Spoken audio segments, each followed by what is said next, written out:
this road together, right? We're just driving down on the road of playing the trombone and being artists and musicians, first of all, and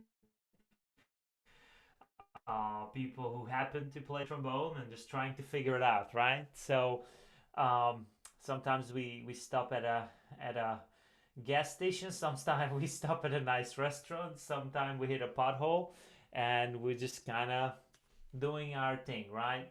So this is, I think, today we're on an interstate. We are having fun, and that's just a little analogy, as silly as it might be, but it can put things in perspective. So, great to be here again. Everything looks good. The only issue I have, I'm sorry, Rob, but I'm a Bears fan, but I'll try not to look at your screen. Other than that, I think we are good to go. All right. So, cool. Let's see. Um, we could do a few things. So, what I was thinking, obviously, I'm here to share, and I would like to share and talk about things and play potentially what everyone is interested about. So if we can make this interactive, I think that would really help. No question is untimely or whatever. It's all, let's just have a little chit chat here on Zoom. So that's just kind of the base idea, interactive interaction. And what I could do is I could maybe start off with just playing a little bit. I was thinking we can do some warm ups. I can play a little bit and explain what I do, and maybe that will spark some conversation. Okay, so if that sounds good, let me just get up here. So if you can't hear me, just wave. Okay, if you don't like what you hear, feel free to turn it off. That's okay. All right. So here we go. Can you all see me all right? Yeah. Okay, cool. So this is my room at my house, and I turned it into somewhat of a practice area, practice room, and teaching area as well. So I'm going to start with this guy. So I'm actually I play more tenor in my life. So you can call me a tenor player. Um, and recently I bought this uh, instrument. It's a bass trombone. And that's my COVID project. Okay. Everyone had a project the past year. And my project, my personal project, was bass tromboning. Okay. So one thing I learned by playing the bass trombone is it really helps my tenor playing. Um, at least, on my end of things, um, one thing I discovered in my career, throughout my career, is that the flow is where everything is seated. Okay, and with a bass trombone, I get a lot of that really, I call it healthy and natural flow and way to play the horn. Obviously, there's absolutely nothing natural in putting a huge piece of brass metal on our lips and trying to blow into this brass pipe, right, and try to create a beautiful sound. There's nothing humanly natural about it. So the way I look at it is my goal throughout my career is to make it as effortless and natural as I can. And that is definitely an infinite road. So as long as I play, as long as I practice, I always want to find a more efficient way to play. And um, so that's kind of the base premise to things, right? So let's see. The very first thing I do every day is actually breathing exercises. I'm going to do a few, and you're welcome to breathe with me or just watch or whatever you're comfortable with. Okay. So what I do, I don't even touch my horn, right? In the morning, I come in here, I open up TE Tuner app. I'm sure you're all familiar with it, or whatever app you have will work. I also have one of these good old school tuners and metronomes on my stand. I love these. These are great for trombones, right? Or brass, rather. So I love these. So I have both of these on my stand. Okay. And usually, what I do, I put my metronome on 60. All right. And I just start breathing, and it's just 4 in, 4 out. I have a couple daily routine books I used lately, and I'll share the screen here in a minute with you. But right now, this is easy to follow. There's nothing really to see. So basically, your metronome is in 60, and you start breathing in and out. Okay. So here we go. Let's see. So this is what I do very first thing in the morning. Ready and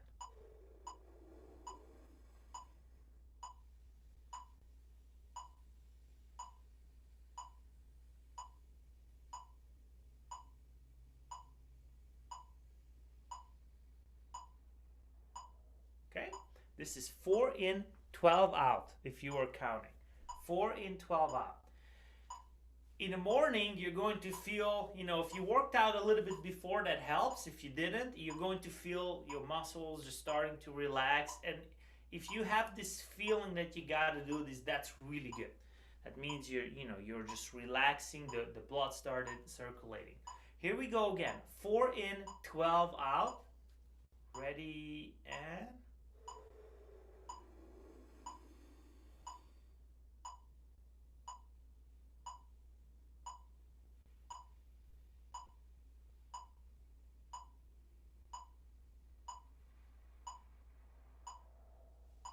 okay, good. Now that felt better. You want to feel a little bit of progress with each breathing. You want to feel that your air, to me, it almost feels like I'm being able to inhale more quantity. Yeah, and I'm being able to keep my shoulders more relaxed. Okay, here we go. Now this time we do 4 in and 16 out. Right, as you're blowing the air out, make sure it's consistent. It's not wobbling, right? And try to time it so for 16 beats your air flow is as consistent as possible. Okay? You need to be relaxed in your upper body, but your air needs to have an energy, right? So you want to have a good energetic flow, but not pushed, not tense. Okay, and relaxed upper body. Here we go. 4 in, 16 out. Here we go. Ready and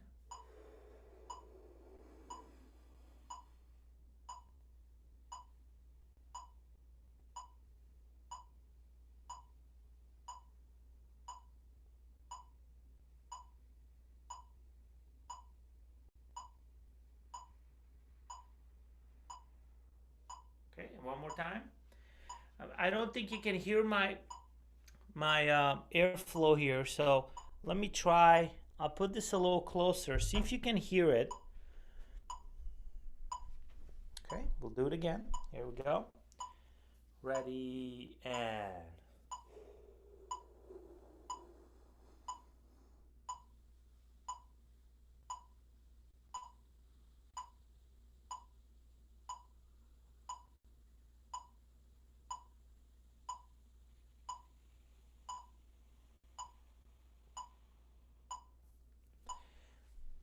I don't know if you could hear it or not. I'm trying to keep it very consistent. Okay? All right, so I do that a couple times, and then I'll keep adding. Okay, so I'm going to do 4 in, 20 out now. 4 in and 20 out. Here we go. Let's do this twice as well. Ready and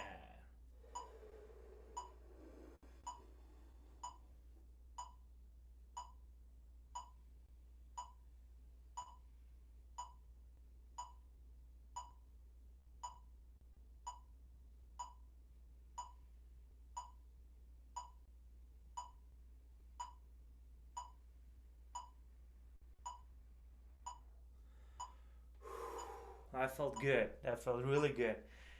That is starting to just give me, I'm hungry. I'm starting to get hungry to touch my horn and touch my mouthpiece. Yeah, I'm getting excited. I'm getting I'm not even getting lightheaded really, but all of a sudden I'm working with a large quantity of air, which triggers my instinct of, oh, the playing is coming, and that's I want to create a positive feel about that, because I think that's very, very important. Otherwise, what happens, we skip over the breathing, and often, in my teaching, I see that younger students tend to skip this section of the daily routine because it's boring, right?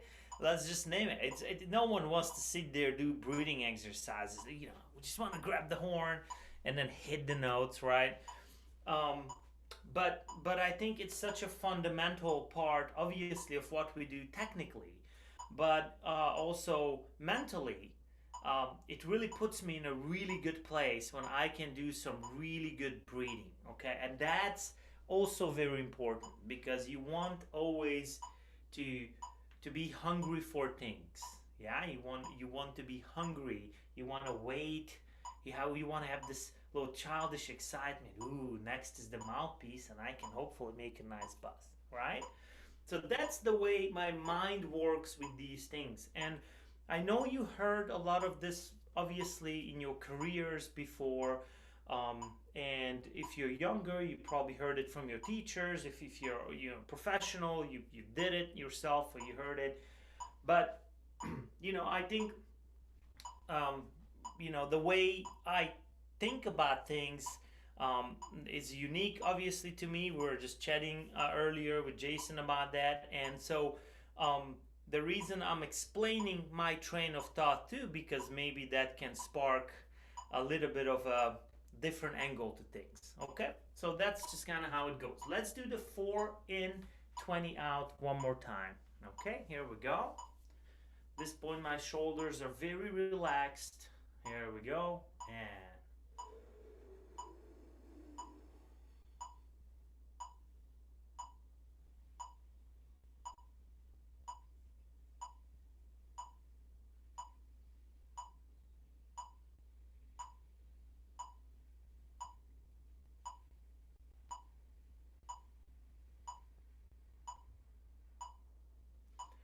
good. All right, so there are a number of other breathing exercises you can do. We all have our breathing exercises, but to me, at a basic level, this is what I do every morning. And then sometimes I stretch it to 24 out or 28 out. I'm trying to also push the boundaries. Yeah, I'm always pushing the boundaries, poking the the possibilities. Yeah. Okay. Next thing I do, I grab the horn and I take the slide out. So the whole idea of all of this is flow, getting the flow going, right? And then all I do is just I breathe in and I just release the air into the horn. So I'll just go.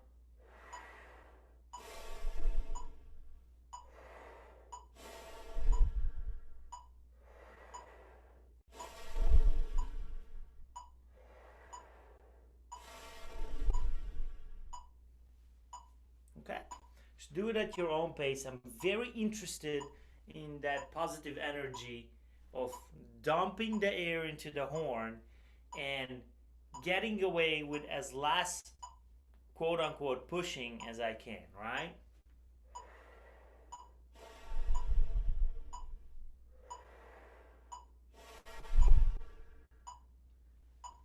Okay, so that's the step 2. All right, and you can do a set of 4, a set of 8, set of 12, usually 1 beat inhalation, and I just release it for 2 beats.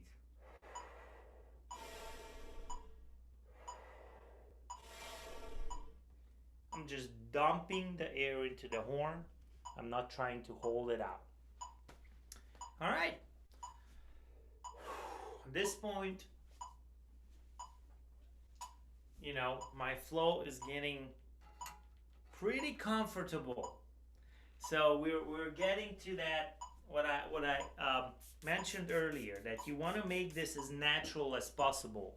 And of course, there's absolutely nothing natural about breathing in about 5 liters of air per breath early in the morning like a mad person. That's not what we do normally. But so I try to get into that state of I take a huge breath and it feels comfortable.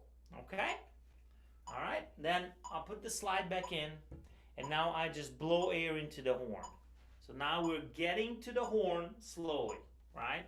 This is going to mimic exactly the back pressure of the horn. So first time in the morning, this is about 5 to 10 minutes into my session. Now I'm getting the first real feel of what my air does.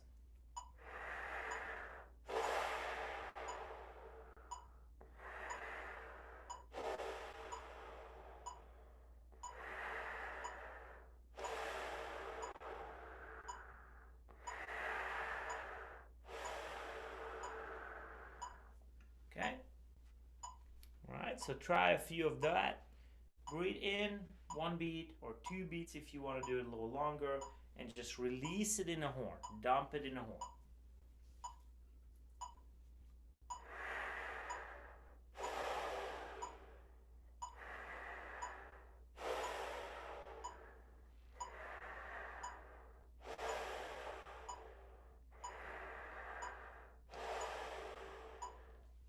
All right.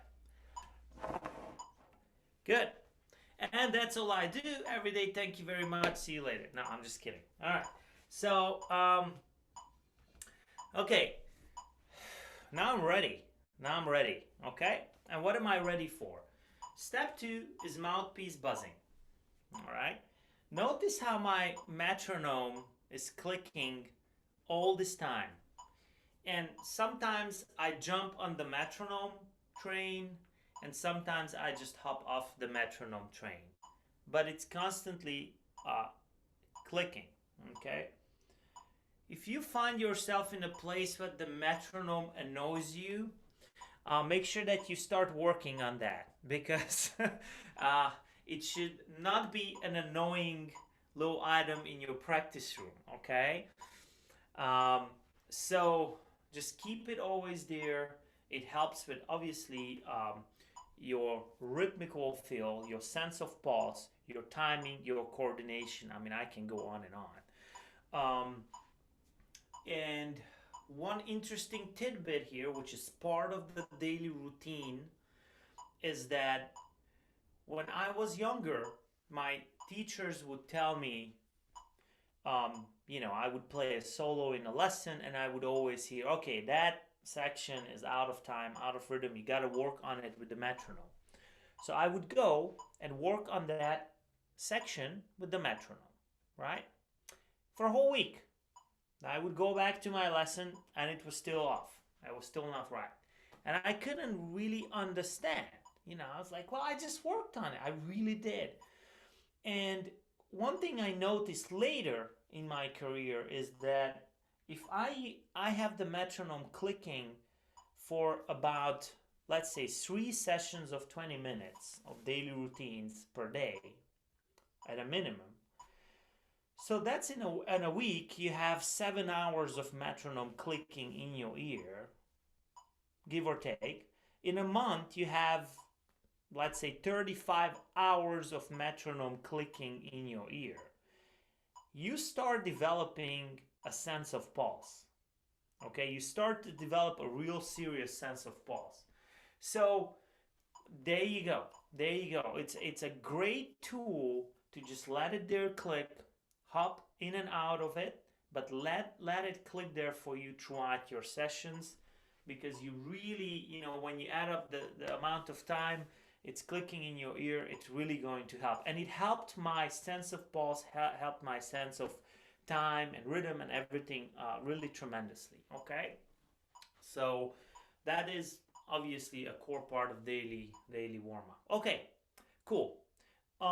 Another really quick thing to mention, obviously, a warm up. I'm not a fan of the word warm up, because technically, if you're doing things right, you're never really cool off. You know, if you play enough and you practice every day and you just keep yourself in good shape, again, theoretically, you don't completely cool off. So, you know, 20 seconds of mouthpiece buzzing and playing a few notes should actually serves as a warm up. Um, the rest is daily routines. So I like to call these sessions daily routine sessions as opposed to warm ups. If my warm up turns into an actual warm up, I'm out of shape. If that makes any sense. If I really need to feel that I need to do an actual warm up, to what warm up means to me, that means I'm out of shape. Otherwise, I'm just doing daily routines every day. Okay? So we get the air going. Big part, very first thing in the morning. Now we grab the mouthpiece. Okay? So what I like to do is drones. Yay! Your app has this function with drones. Okay? A lot of apps have. You don't have to have this app. You can have any app. And there are obviously a number of breathing, mouthpiece buzzing exercises you can do. You can do whatever gets you to play a comfortable, unforced buzz. Okay, you want your buzz to be centered, which basically to me it means that it's not forced, it's not pushed. Okay, and you want to use the air you just worked on to the maximum of your benefit, meaning you want to be very attentive of how you're using that air into your mouthpiece buzzing. Okay, if you feel a little bit of pushing, if you feel a little bit of tension, then you might need to stop and do a few more breathing exercises. Okay, so everything is happening at a slow, relaxed pace. At this point, I'm breathing for 2 beats. So let me just show you what I'm doing. I'm just going to play scales. Very simple.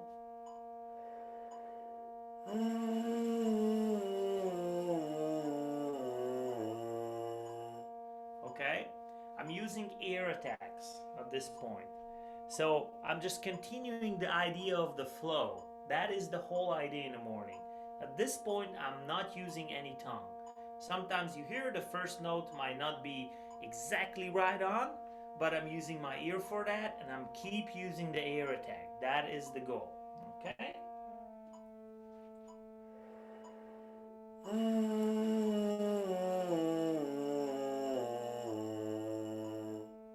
Okay?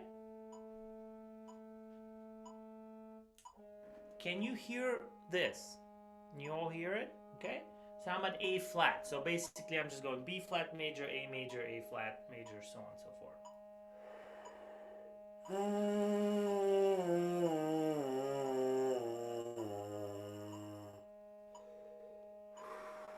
Make sure you get a resonant buzz, a free buzz, no tension up here.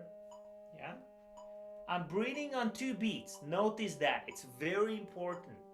Always breathe for the style of music you're going to be playing. Yeah? This is a slow exercise, so I'm breathing slowly.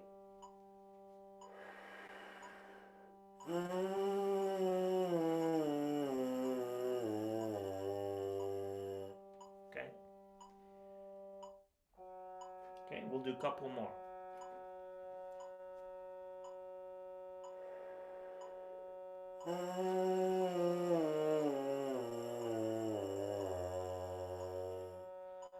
When you run out of air, let it go. Don't hold it.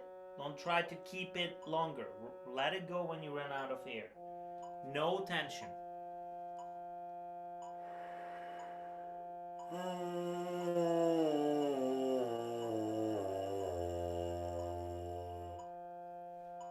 Okay, notice how I'm breathing on 2 beats. I can't reinforce this enough. Often we breathe too quick for something like this. Yeah? You don't want to be...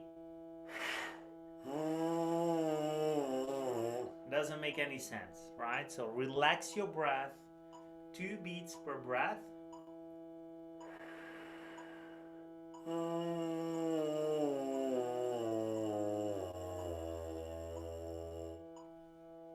Okay, but do a few more.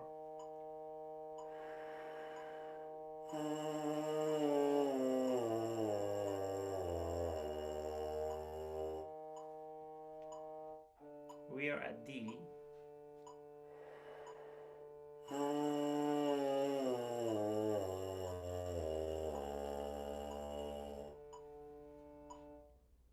Okay.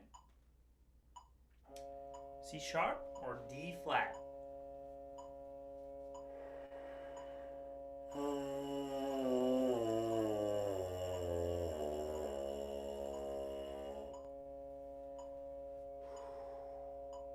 Very relaxed. Very, very relaxed. C, good buzz, continuous buzz. Sostenuto. Yeah?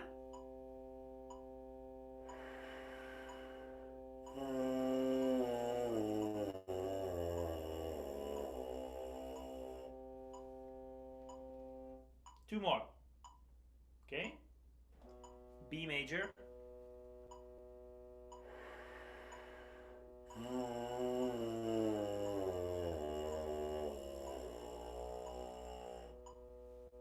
Okay.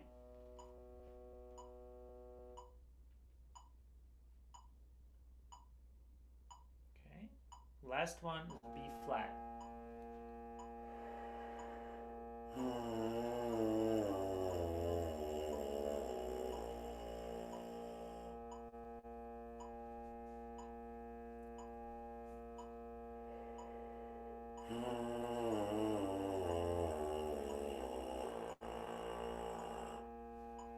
Tenor, mouthpiece, bass. Alright, one thing I'm trying to do, well, pet project here, is to try to bring tenor and bass playing closer. So there's not a lot of difference when I change them up. And that's part of my daily routine nowadays. I change the horns up. Yes? Just out of curiosity, how much difference is the size between your tenor and bass mouthpiece? I know some people try to keep them similar, and some people try to like really make them different. What are you using for your bass and tenor mouthpieces? This is a Hammond 20BL. Mm-hmm. I have to tell you, I just played a Greg Black until 4 days ago, and it was a 1 and 3/8.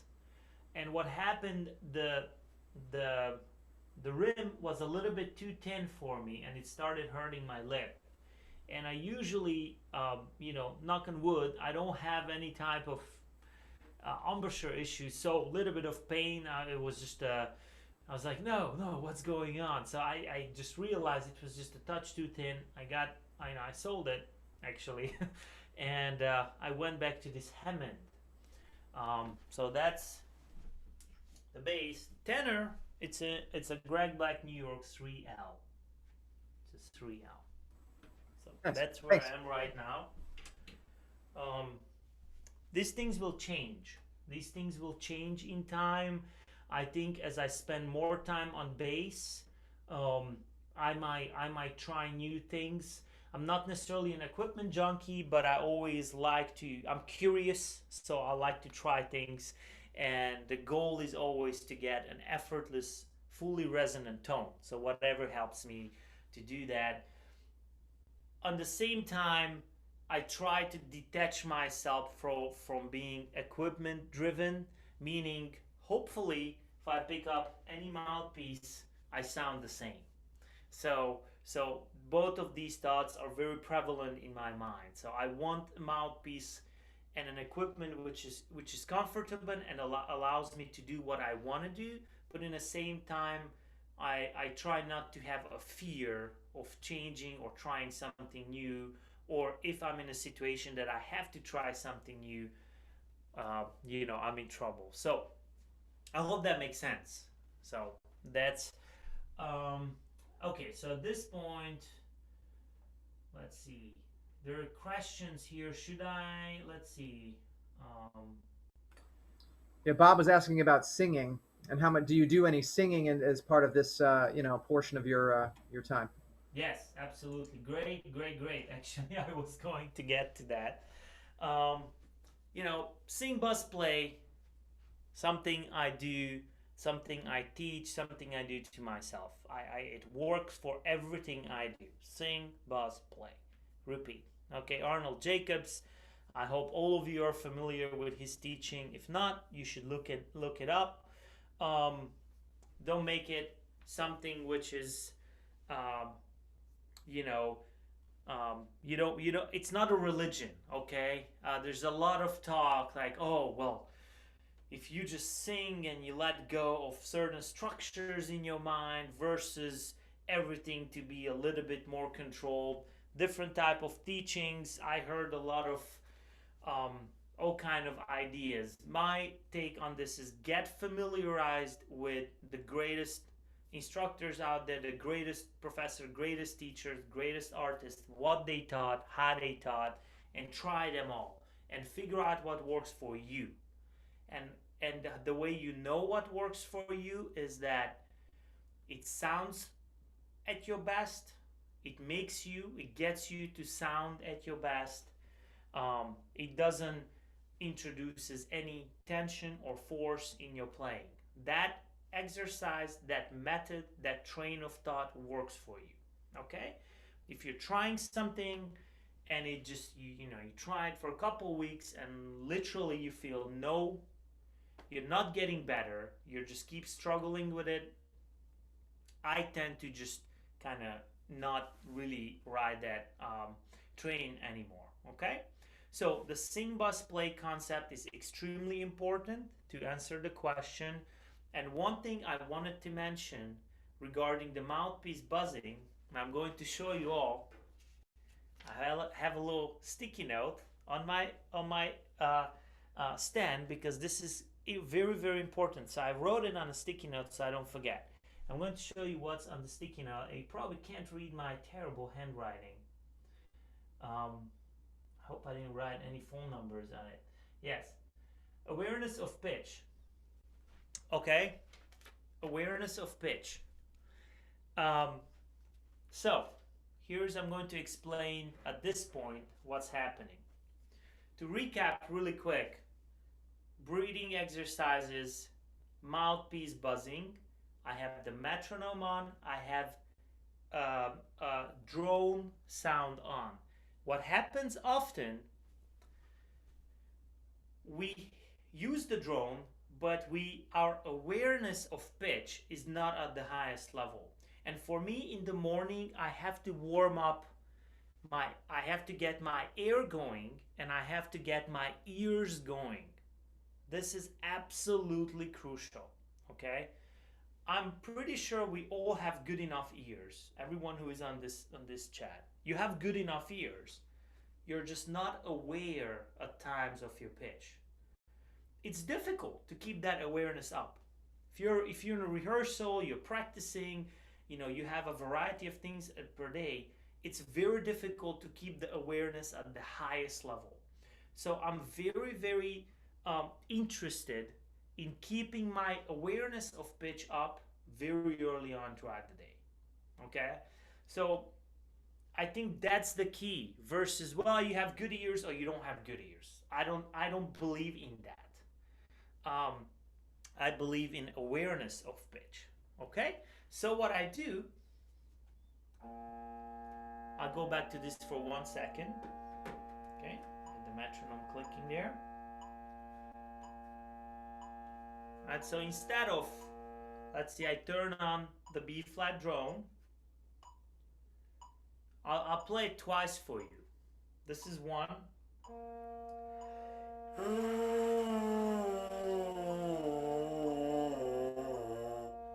Okay, and this is two.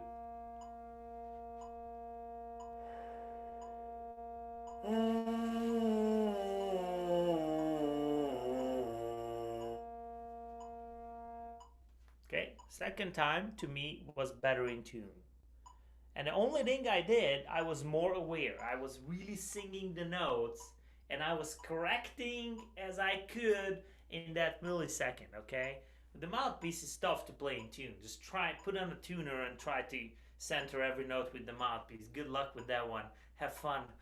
Uh, okay, but your awareness is something you can really control. Okay, so I take just an extra second or so to really lock in that pitch in my ear.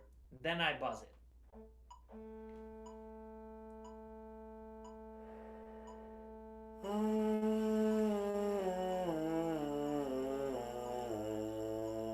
Okay? Does that make sense? Can you all hear my buzzing? Yeah? Good. Okay. Very, very important. So, here we go. By the time I actually get to the horn, I have my air going. I have my ears going for me. Okay? I'm ready. I'm ready. At this point, everything I do on the horn is really daily routines. Okay?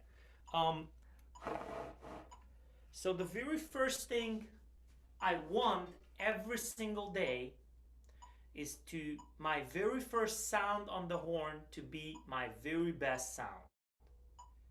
Right? It's always about your tone. It's always the first impression everyone gets. Okay? People come to hear you in a recital, in a concert, in an audition. It takes 5 seconds or so for the audition committee to decide if they like your sound or not. They haven't heard you play really high and really fast or really low and really cool. None of that. If your sound is not beautiful, they won't care for you. Okay? So with all this preparation, I take my time with this. Now the goal is I want that very first sound on the horn to be my absolute best tone. And from there on, all I do throughout the rest of my daily routine session is to keep repeating my very best sound. It's yet another goal I'm never going to reach, okay? It's up there and I'm always aiming for it. But I'm never going to get a sound where I can just sit back and put my feet up and be like, thank you very much, here we go, I figured it out. Trombone has no more secrets for me. Have a good day. Where's my beer? Okay? In my mind, I'm always, and for the rest of my career, I'm going to be searching for the absolute best tone, the pure sound, okay? The gold sound, if you wish, okay? So, I usually don't talk this much when I do my daily routine, just so you know, because it would not make sense for me to talk to a screen by myself. But so things are a little bit more connected. Here we go. So my very first sound, I'm continuing the idea of flow.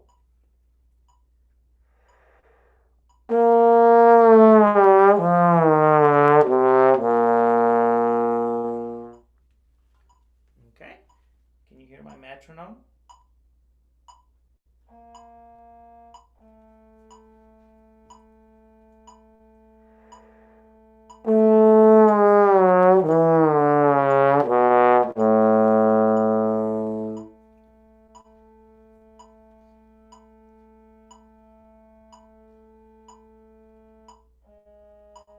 Awareness of pitch, drone note, metronome. I'm just putting on the horn what I did on the mouthpiece. Awareness of pitch and beautiful, effortless tone.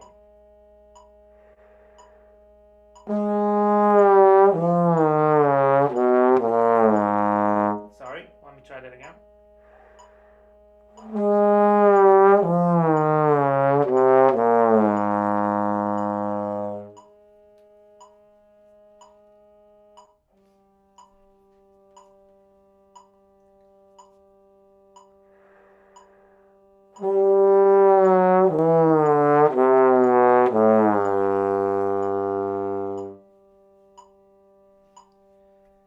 I start noticing the sound a little bit tensing up or a little bit difficulty in getting an effortless, centered, in tune sound, then I'll buzz it again.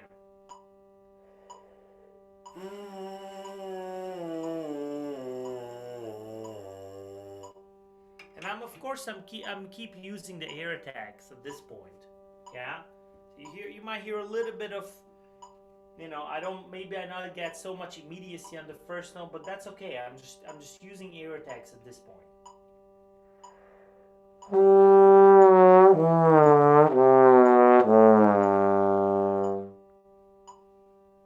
Okay, the moment I run out of air, I let it go. I'm not holding it out, I'm not tensing it up, I just let the sound go. Okay, we're at F sharp or G flat.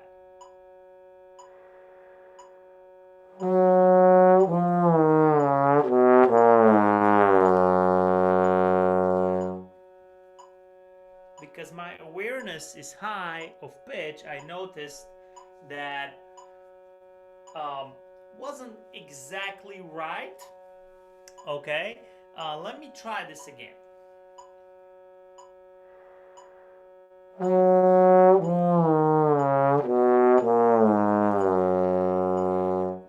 C flat was a little sharp earlier. Okay, F.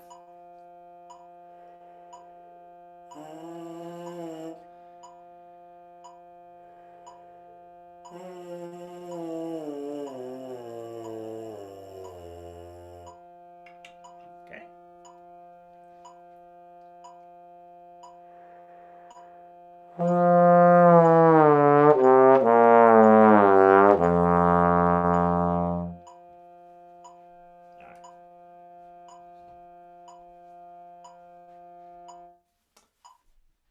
You can go on, okay, down to the B flat, whatever you want to do. But to me, that sound is as ready as I can be for the day. Okay, so if I need to jump into a rehearsal now, I can.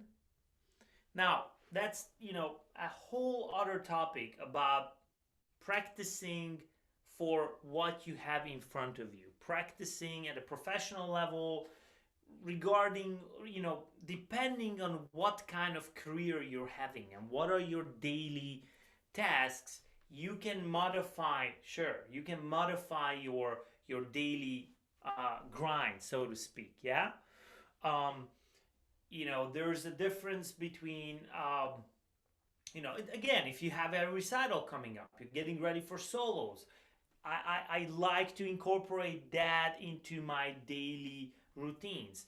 If I have an orchestral week and I have a lot of rehearsals, then my practicing, my daily routine session, um, changes based on that, depending on the rep too. If we play a whole John Williams concert, an hour and a half of playing, and every rehearsal the conductor is more, you kind of have to adjust your, which is rare. I know we usually get the hand, but guess what? I played with conductors who just more trombones. I can't hear you, and anyways, that's I don't want to get into that. But then obviously this would take. I would practice probably very soft playing for about 20 minutes on those mornings before the rehearsal. Okay. So it just depends what you have in front of you. Okay, if you're a student and you're working on scales and etudes and a solo every week, and you are in wind ensemble, an orchestra, or marching band, or whatever, then that's your kind of daily diet. Okay, so I like to break up the practice sessions in 20 to 25-minute segments. Okay, mentally you don't want to get tired, physically you don't want to get too tired. Okay, and you just do short sessions sprinkled throughout the day. Again, for professionals, it just depends of what you have going on. But in a perfect world, I can do at least 6 20-minute sessions a day, sprinkled throughout the day, in a perfect world, at least. Okay, then I don't get tired, I'm fresh every single time, I can get things done. And again, I baby the sound. The moment I start feeling that I'm pushing too hard. I'm not pushing. I don't like the word pushing. I'm introducing any type of tension in there. Then I know that's a moment to stop, take a break. Okay. So another exercise I like to do. By the way, are there any questions at this point? Let me see. Chat. Yes.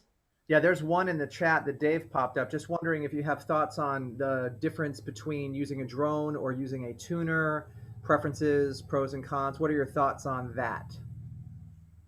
I use both, right? So, meaning the traditional tuner, to use the drone function with the tuner, or using a tuner as a tuner.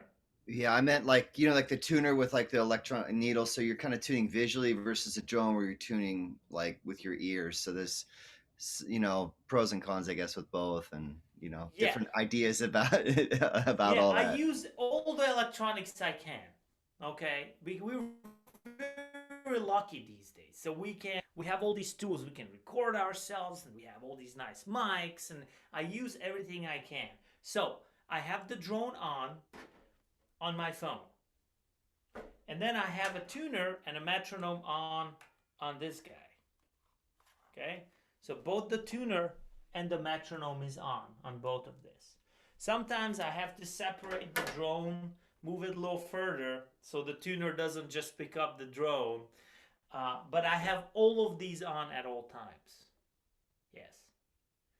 Now, sometimes I'm looking at the tuner, sometimes I don't. Sometimes I turn a little bit and I play and I'm aware and I try, okay, is this in tune? I think so. And then I look at the tuner.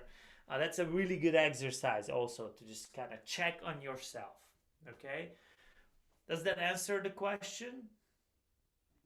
Yeah, it does. Yeah, thanks. Okay, cool. Sure. Now the tuner, the tuner is a good tool and use it, but I can't emphasize enough, first of all, to myself and then to everyone else, this business of awareness.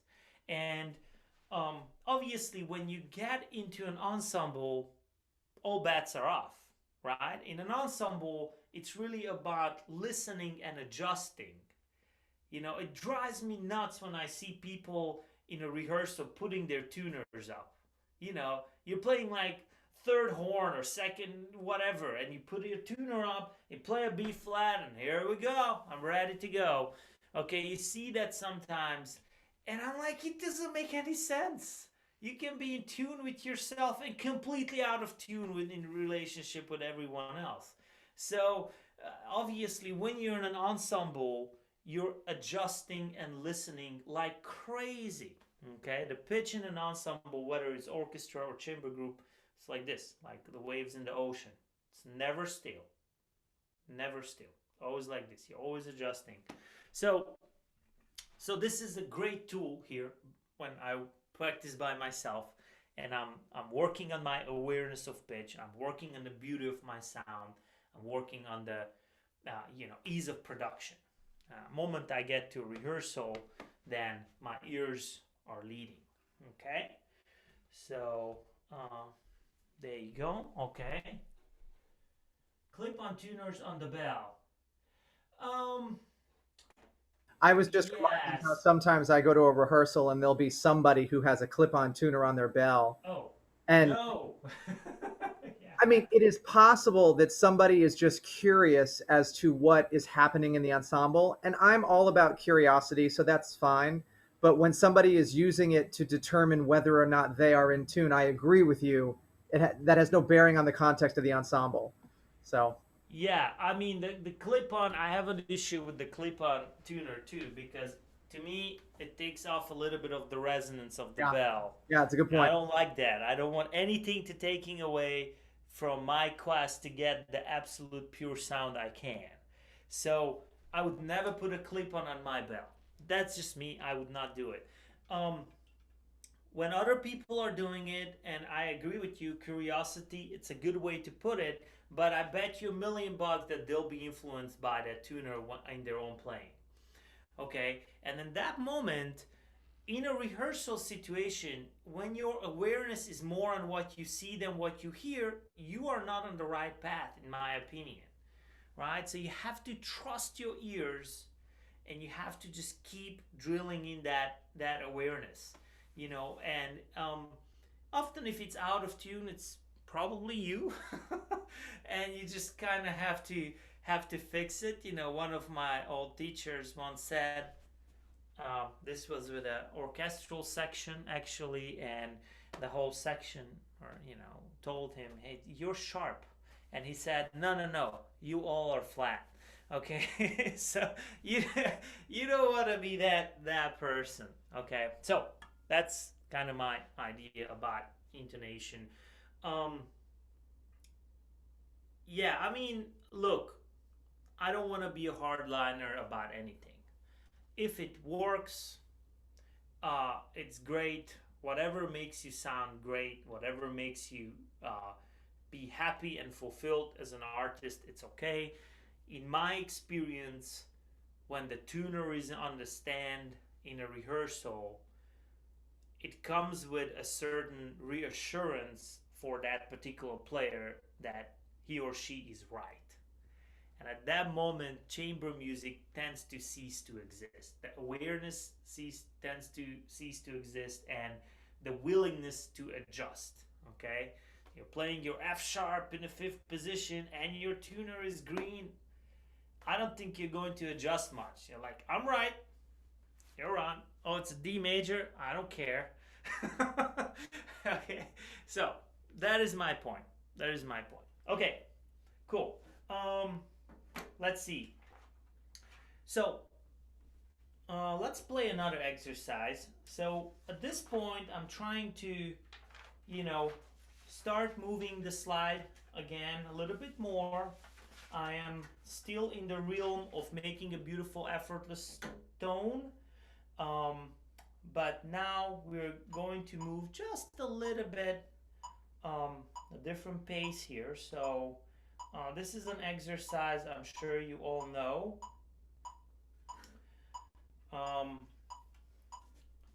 Well, I can actually show you. Well, let me just play. You can play back. We're starting on B flat. This is from George Coran's Daily Routines.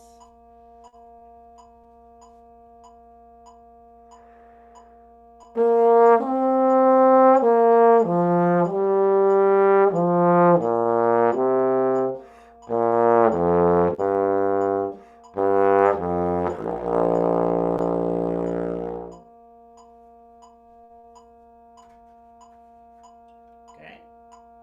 I don't know if anyone is playing. I go on to A. I keep the metronome on, tuner on, sustain notes again.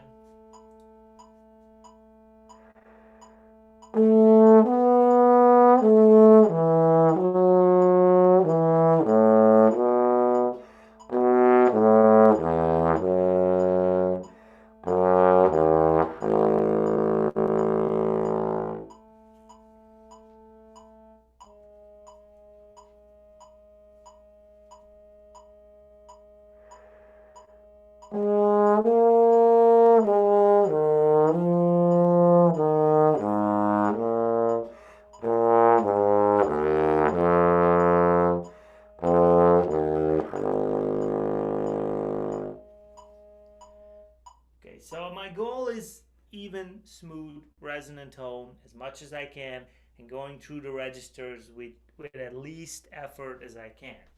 Okay? Remember, we are on a road, we are on a quest of you know, figuring out how to play the horn in a natural, beautiful way. So some things are easier, some things are less easy, but you know, what never changes is the idea of pure sound. Can do a couple more.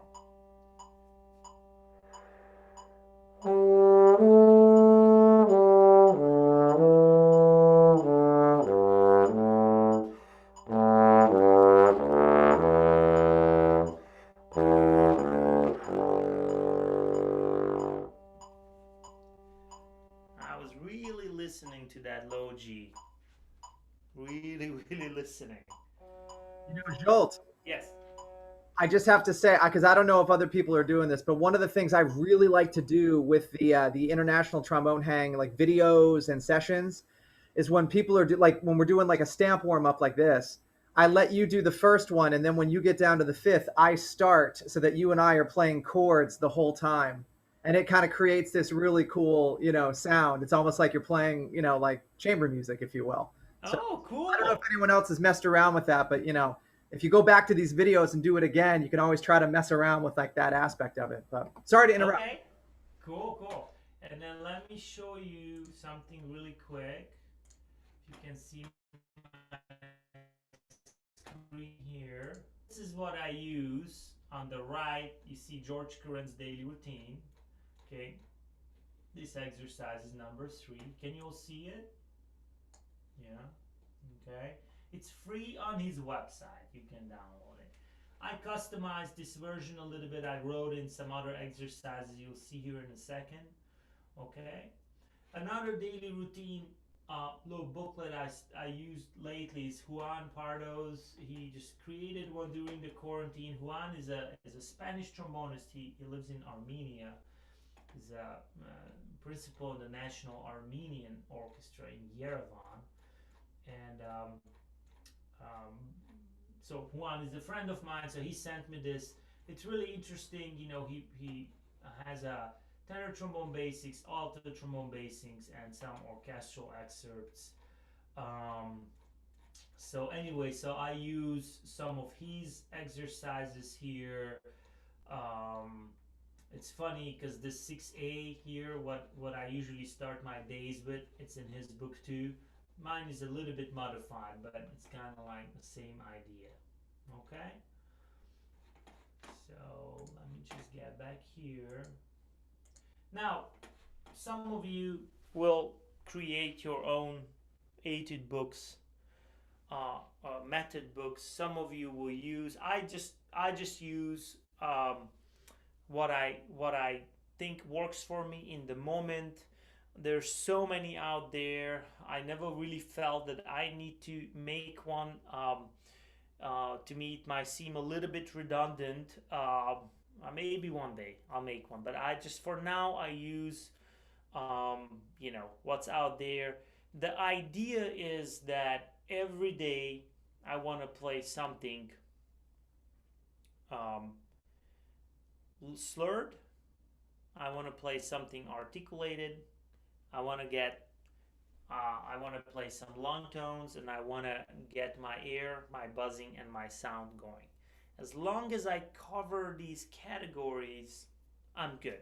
Now, which exercises I'm choosing for this, it could change, obviously, but every day you want to cover your basic technique with some sort of daily routine exercises.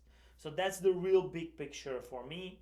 And then under that umbrella, I insert, whichever etude daily routine book I'm using. Okay, so, all right.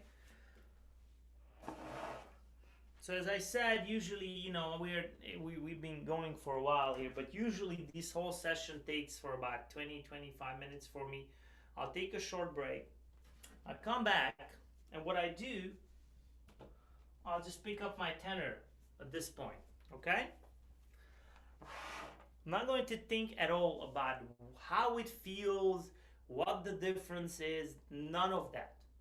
I don't worry about any of that. All I'm trying to do is make a beautiful, effortless tone with my tenor.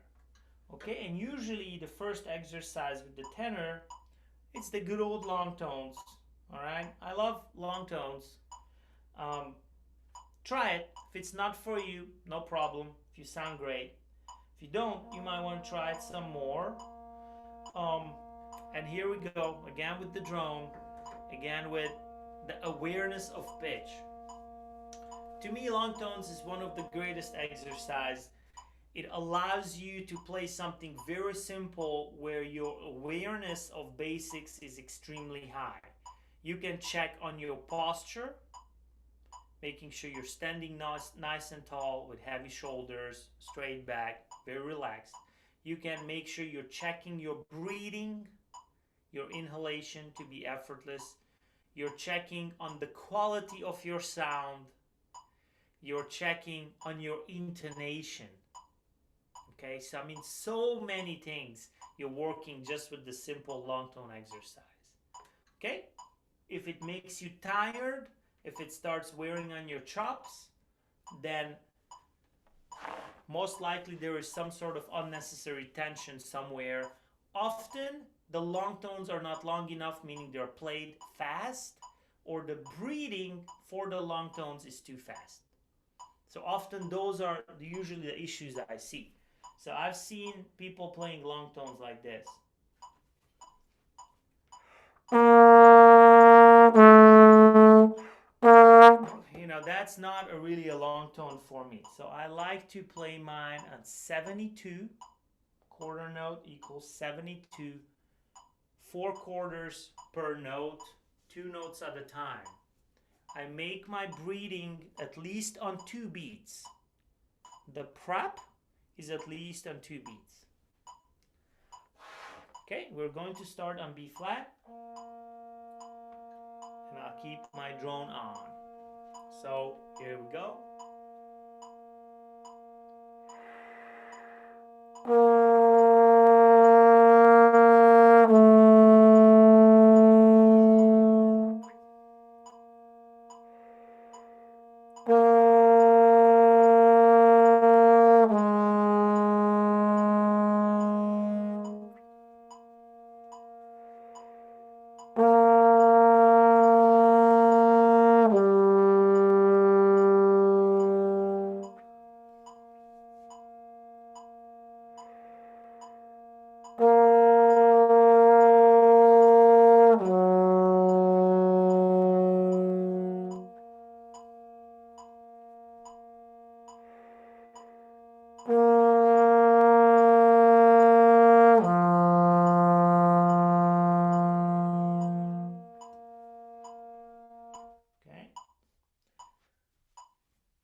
If you notice, but I'm breathing always on minimum 2 beats.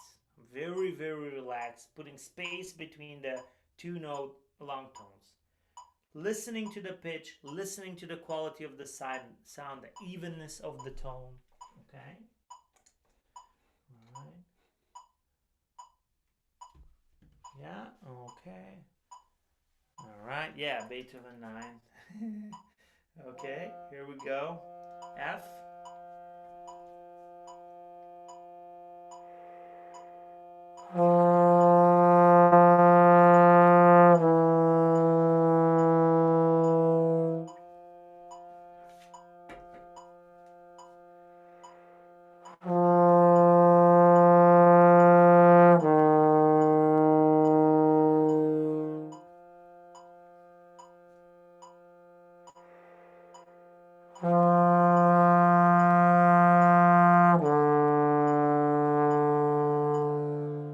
Awareness of pitch, awareness of tone. If you hear your tone getting a little bit tense, grab your mouthpiece. And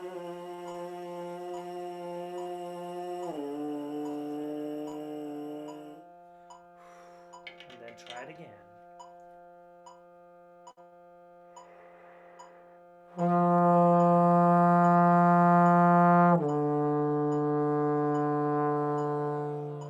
There it is. Sound, it's a little bit more resonant all of a sudden.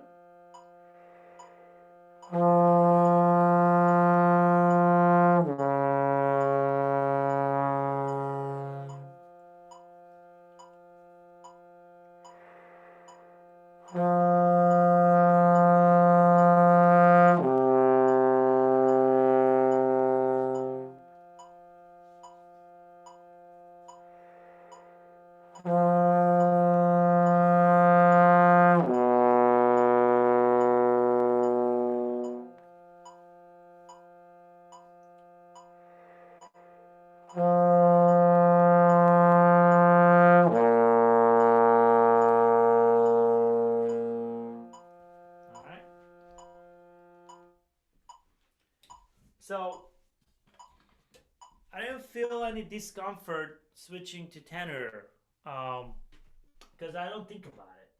Okay. So this is for those of you who are switching instruments back and forth.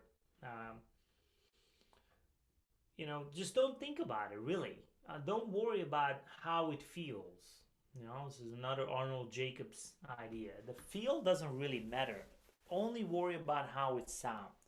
And I think often we get distracted by things which have nothing to do with our listening. We get distracted by equipment, we get distracted by feel, we get distracted by trying to find shortcuts. Okay? And the good old listening is always the real treasure in anything we do. Now, just listen to your sound, and your sound will tell you everything you need to know about what you're doing in that moment. Okay?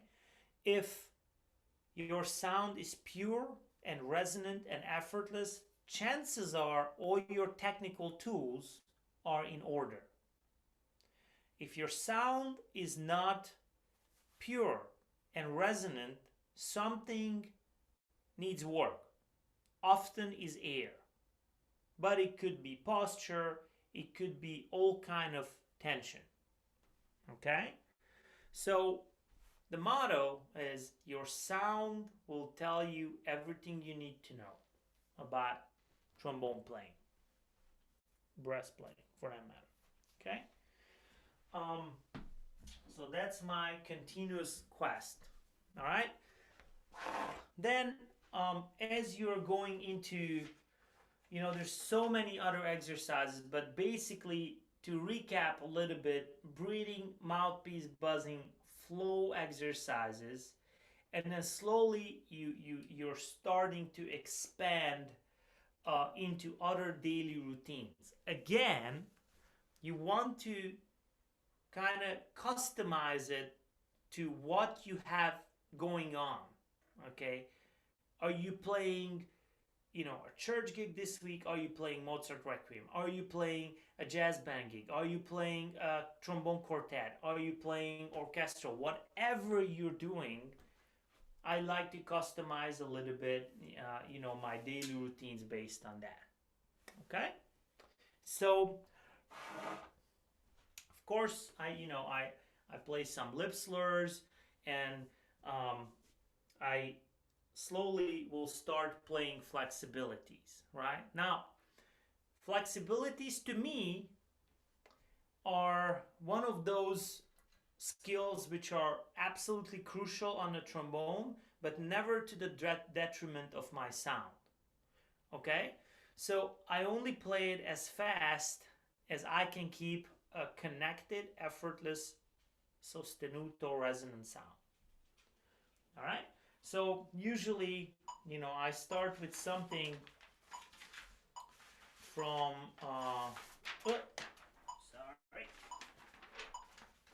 something like this. Just B flat, F, B flat. From the Marsteller book. So. I'm very interested in the connection. That's what I'm very interested. What is happening between the notes?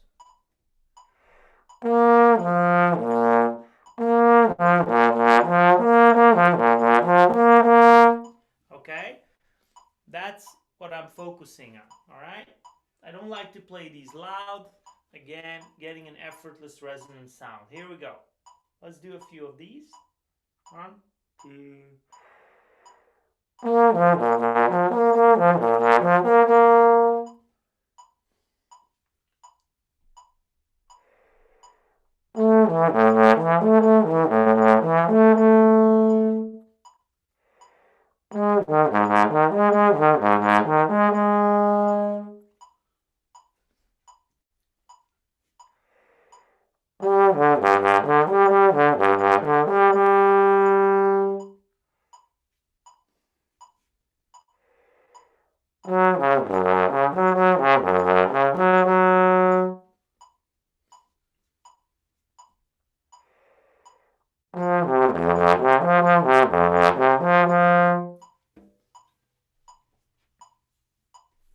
Okay.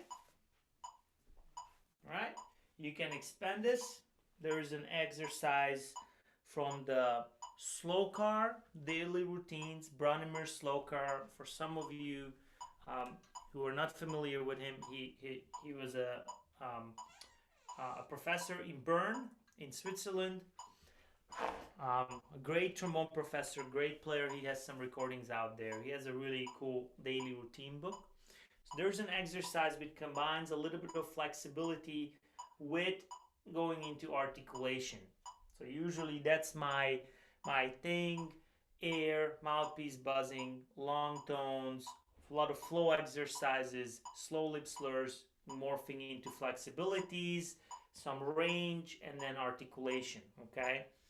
So this is one of those exercises. So let me just play it once.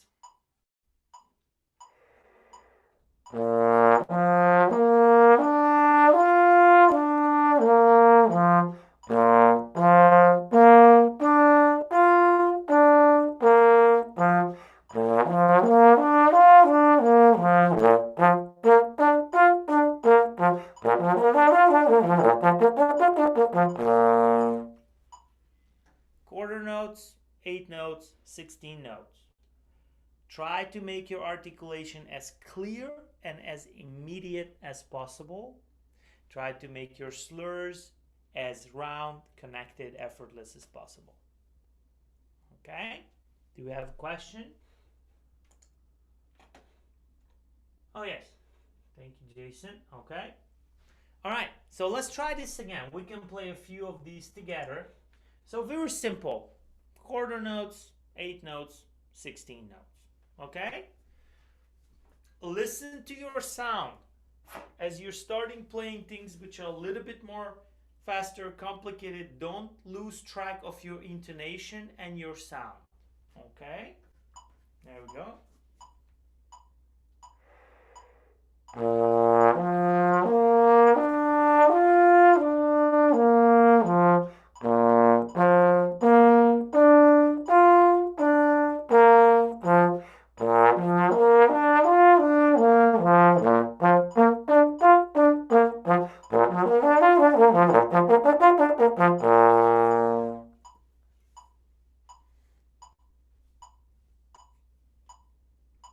Okay.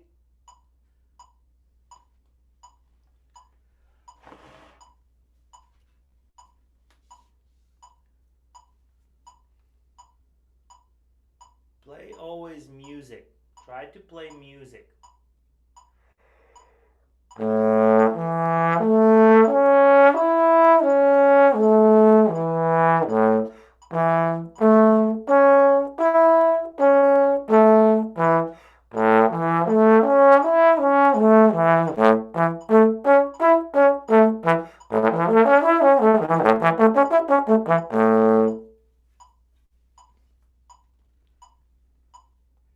Think of immediacy of sound. Don't think tongue. Don't worry about the tongue. Think about immediacy of sound. Ping. That's what you want. So you get the sound as immediate as possible at full resonance, and then you can relax. Okay? That is absolutely key. Here we go. One more. Let's do one more.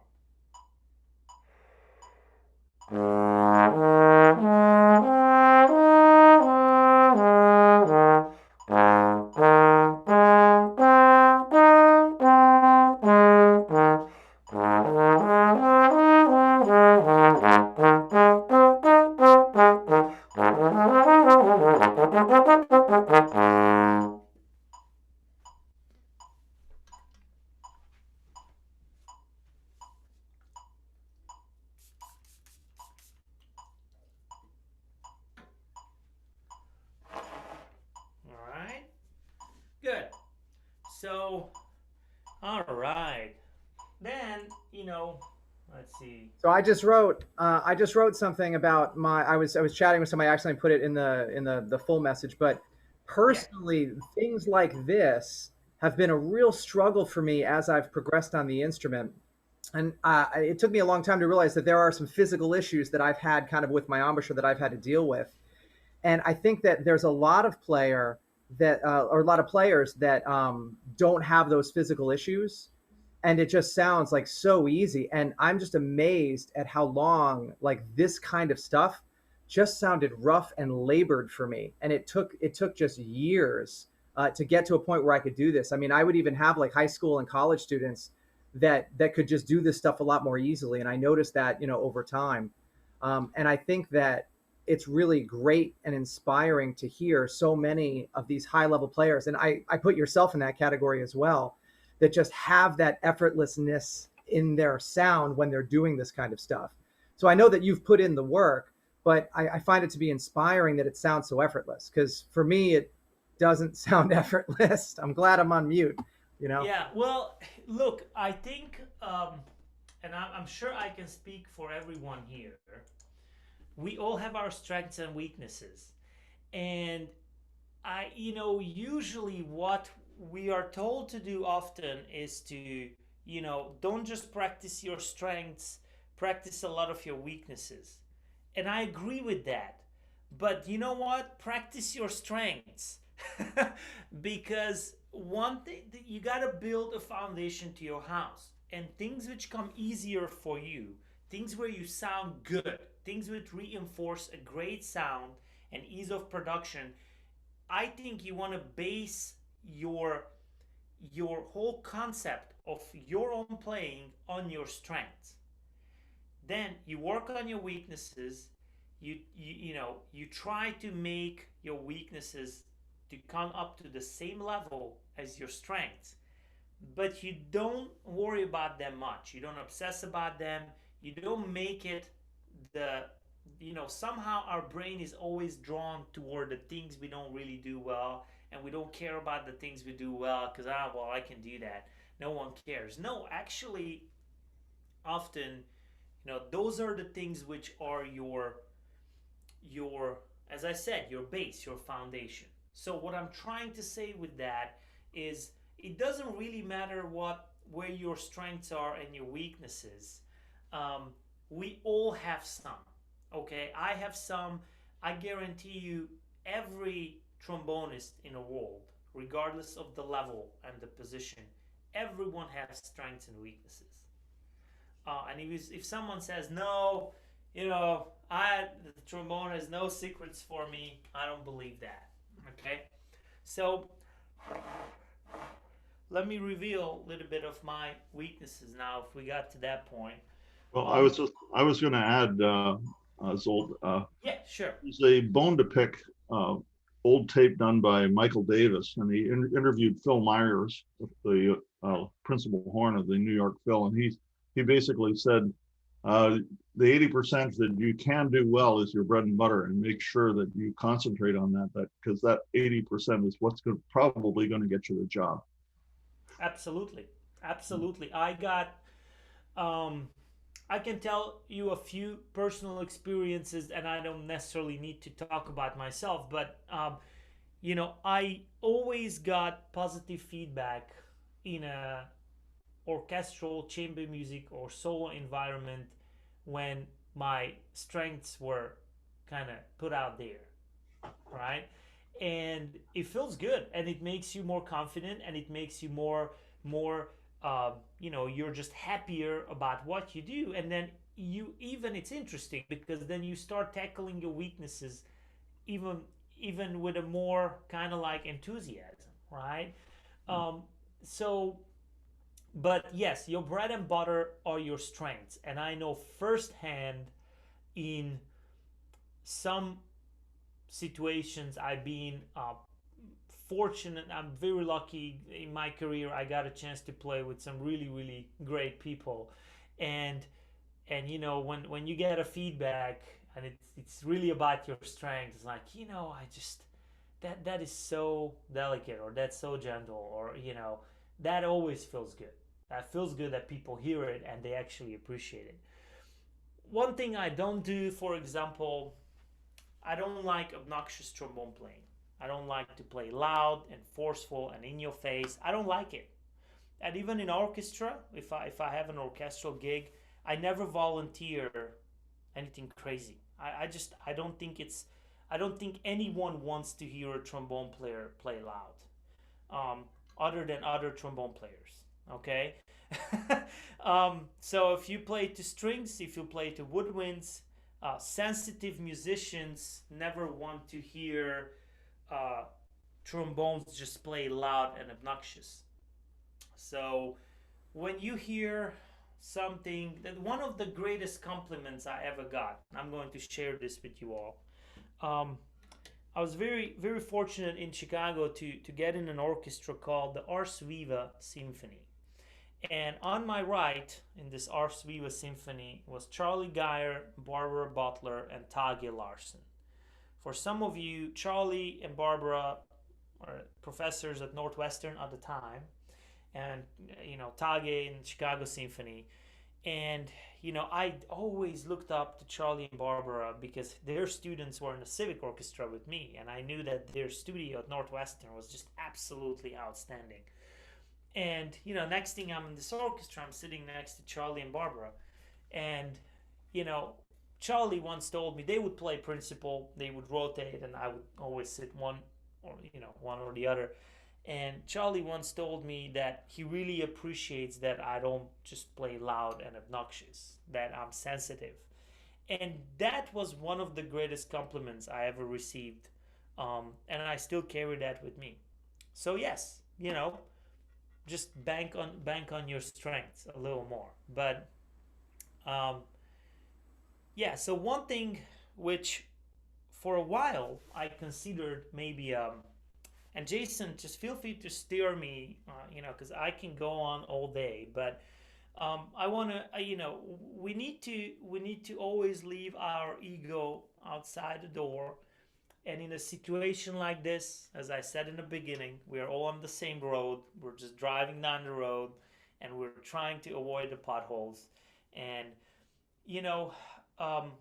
one of the things I always struggled with in the past was getting my high range to sound maybe a little bit less effort, effortless, a little bit more. And I always, I had this idea that up in a high, you just kind of need to go for it. So, and it worked. I mean, I could always do whatever I needed, but I reversed that. I realized actually I don't need to do any of that. So it's something which I've been working in the later years in my career. I also, connecting to the high range, I had to do a switch here. So right around F sharp, G, I used to move the mouthpiece to the side. So I would go. And I would just kind of move and then go up like that. And that's exactly the range where you just get into all kind of troubles when you gotta switch. And one day I decided I'm not going to switch anymore. I'll just keep the same setting as I go up. I just got stubborn. I said I'm not going to switch. And so what happened, I couldn't play pretty much higher than G and A flat unless I was changing my setting, right? But I just kept not moving the mouthpiece. And eventually that started developing. And eventually, I realized also that I don't need force up there. Actually, I need less effort. I need a ping. I need a singing quality. I need, fast air, obviously, T syllable, all of that stuff we all know, right? So I had to figure it out. So nowadays, what I do, I just, again, interchangeable with the bass. So, I do all these exercises, and I grab the tenor, and I usually just play in a relaxed fashion. Let's see.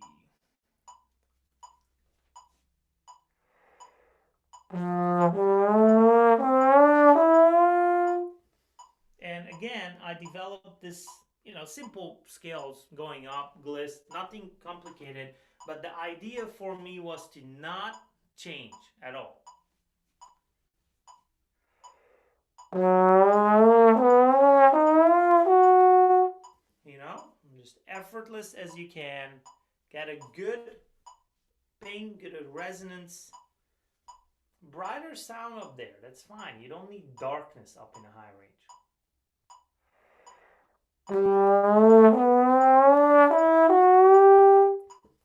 Okay, now I just work myself up.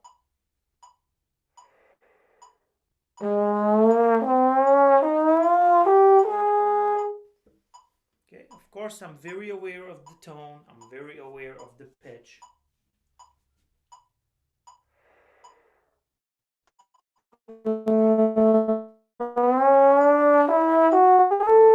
I'm not changing anything, my mouthpiece stays there.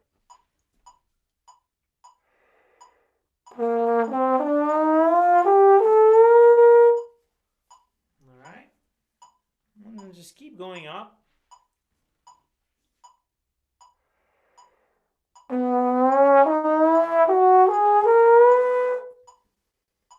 Be natural, alright.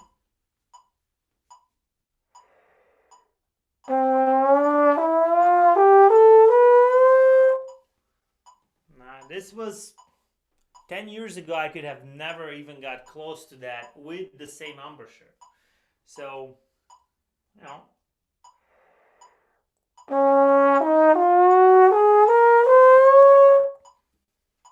And then keep going up.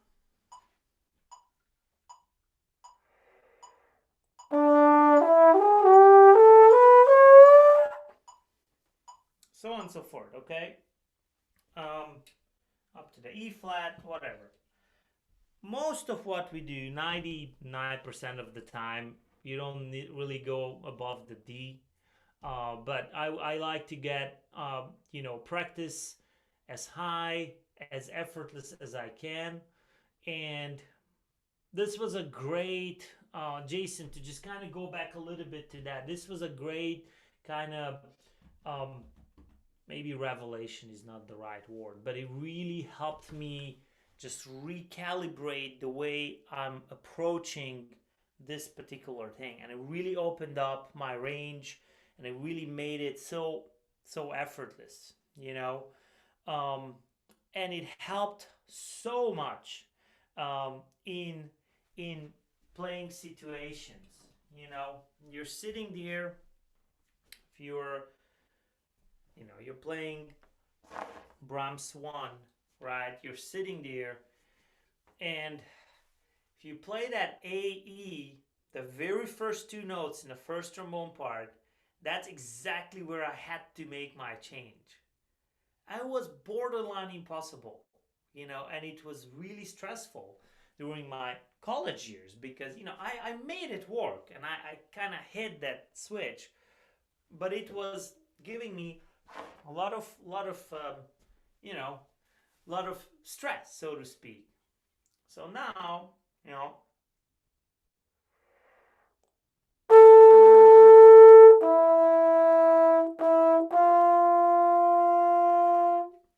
so I can do that pretty confidently, you know,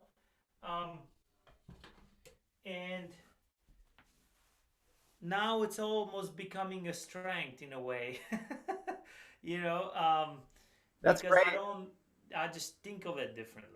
Yeah, and it's really, you know, it's great, and I'm thank you for kind of getting into that. You know, I know we kind of stumbled in this direction, but I just think it's great for a lot of people to hear that it's something that many people have to work on, and that there are ways that you can do it that are, you know, not, you're not stressing yourself out over it, like just simple scales, just simple things, you know, and just a penny in the jar every day, you Yeah, know, and eventually one day you wake up and it's not a real problem anymore, you know, and yeah. I I mean, think that's great, you know.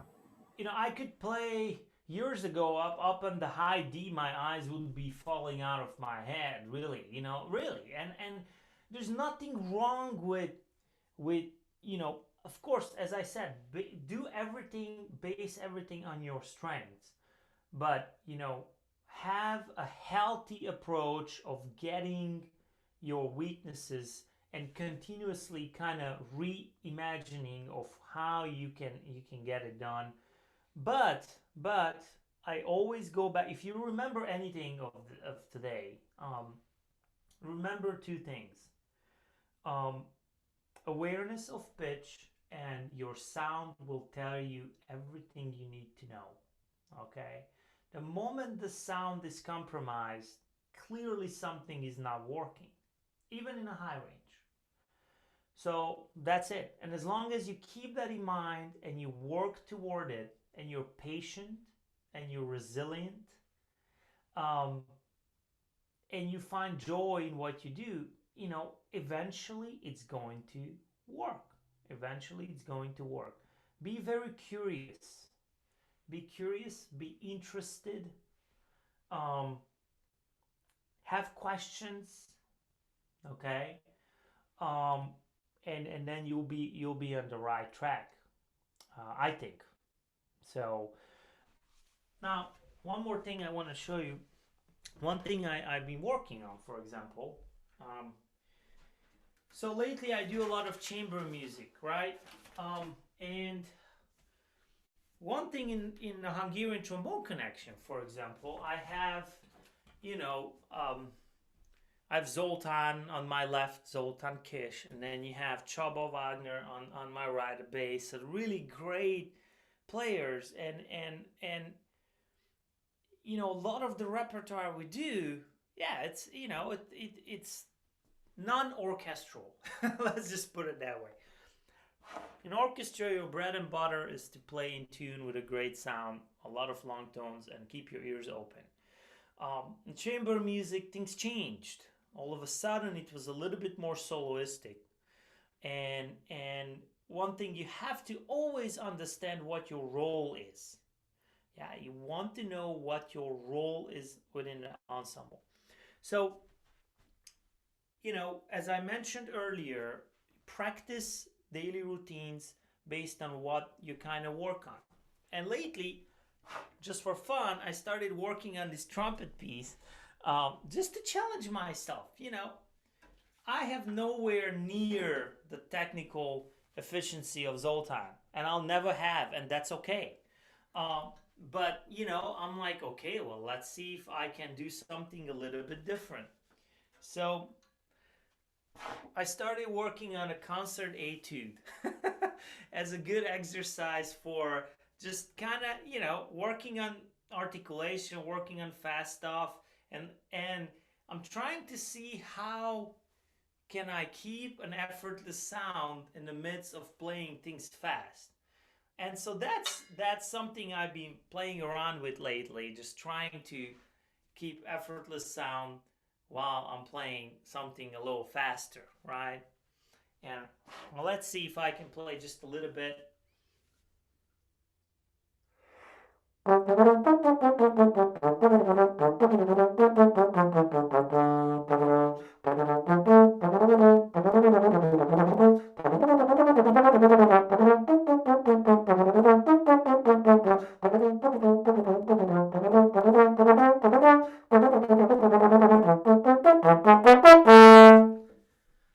Okay, so it's just a little bit of the opening, but it's a fun piece, and I was like, yeah, let's see if I can work it out. So that's another project I've been working on lately. As I said, doubling with the bass, working on that. So I don't know. Find your little projects. Enjoy playing. Ask questions. Be curious, as I said. And excuse me. I found a good quote this morning, and I saved it for you all. And after this, I shut up because I've been talking too much. But I'm going to read it. Okay. It says, got a 2.4 GPA my first semester in college. Thought maybe I wasn't cut out for engineering. Today, I'm landing 2 spacecraft on Mars and designing one for the moon. STEM is hard for everyone. Grades ultimately aren't what matters. Curiosity and persistence matters. There you go. One of the NASA scientists. Okay? There it is. I had Jay Friedman came in, Jay did a little thing for my studio. earlier on, and I told my students, okay, next week Jay Friedman is coming. Get some questions. Prepare. I send them recordings of CS, all of that. Just prepare them. Sure enough, it was time for questions, just like crickets. It drives me nuts. I'm like, how do you not have a question for Jay Friedman sitting here sharing knowledge with you all, And so that is something I never, I could never understand. The moment curiosity stops, interest stops, there's nothing past that. So anyway, I hope made sense what I said. I hope things kind of made sense. I kind of wanted to have an overarching theme with the awareness of pitch and awareness of sound and the flow. So anyhow, let's see. Yeah, that's funny. One of the points that you brought up about how you don't value like just trying to play really loud, and you value always keeping a beautiful sound. I hearken back to those times where we used to go to conferences and there would be all those tables with all of those trombones set up that people could try. And I think back to all the sounds that I would hear that would be coming out of those instruments.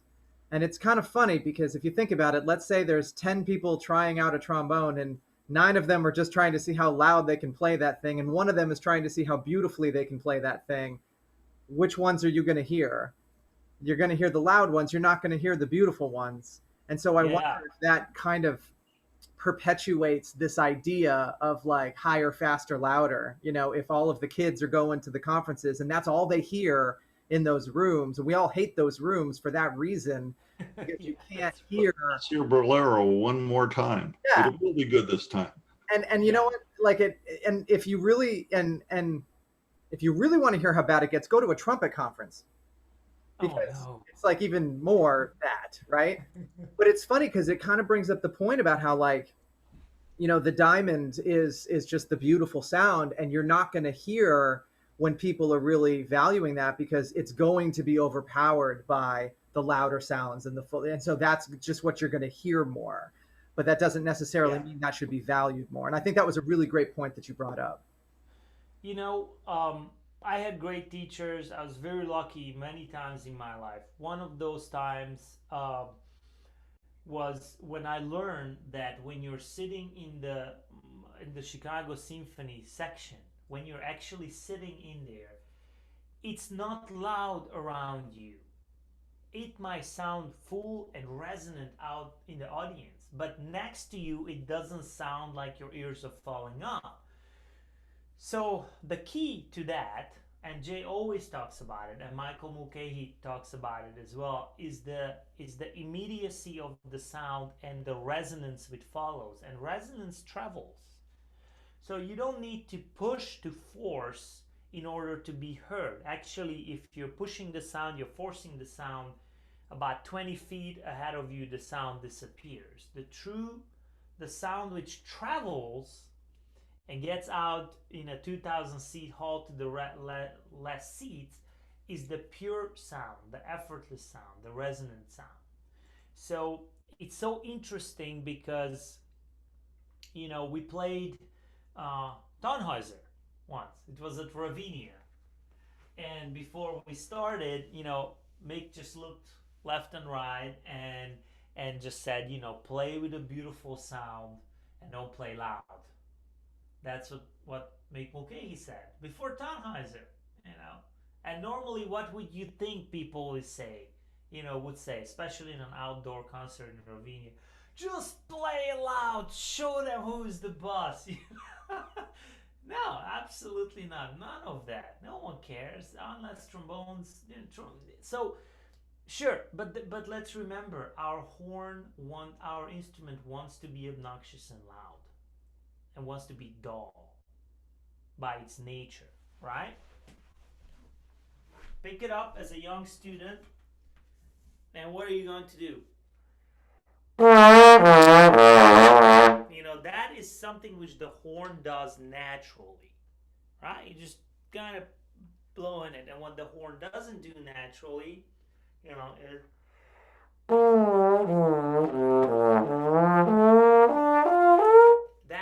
doesn't do that naturally. So, it's almost like you're playing the trombone with the brain of a musician and, maybe a woodwind player, with the delicate approach of a great oboe player or a flutist. Don't play the trombone like a trombone player, to me.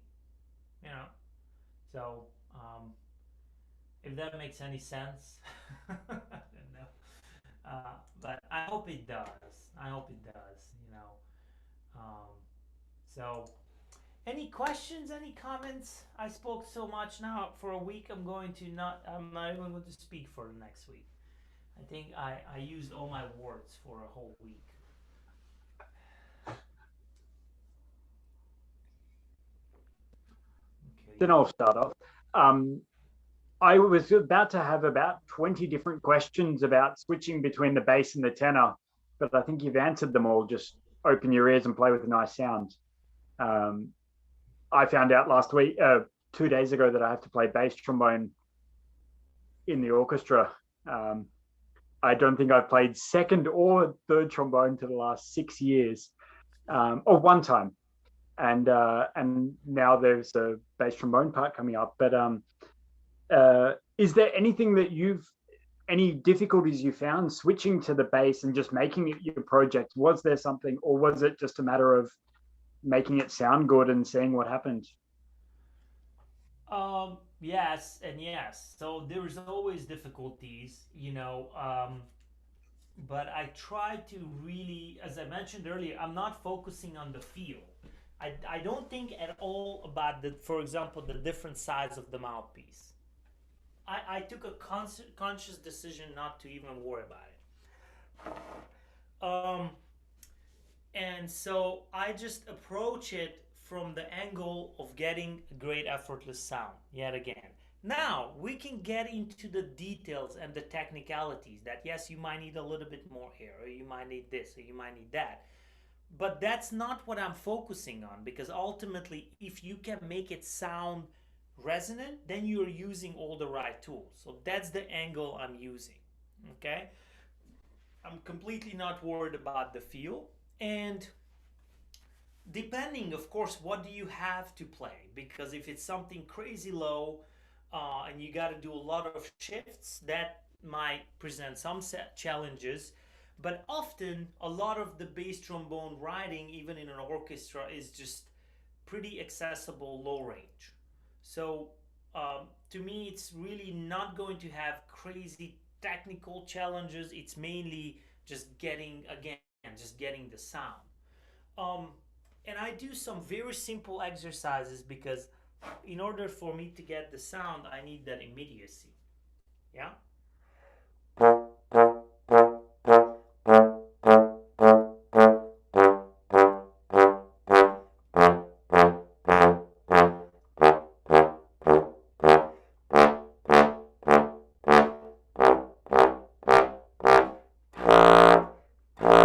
That's where my shift is. So I get those I need to work on those a little more. But so I work on, let's see, Dominic, it was you, right? So I work on, sorry, on my end, you're pretty much almost all of you are frozen. I think my connection is a little bit slower. So, I want immediacy. Always, every single masterclass for bass trombone, what students will ask, how do you articulate in a low range? I don't care how do you articulate in a low range. What I care is get immediate, effortless sound.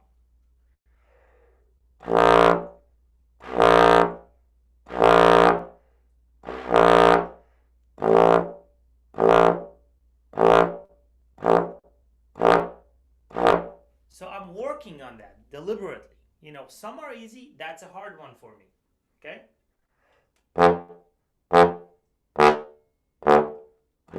Whatever it is, I want that immediate sound in the low range. Okay? Arbans are great.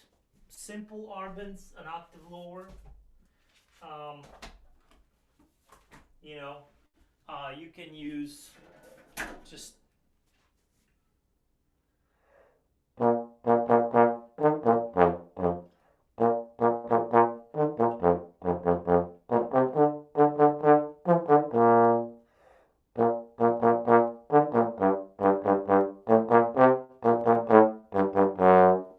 okay. I want immediacy and resonance. Hope you can hear some of that.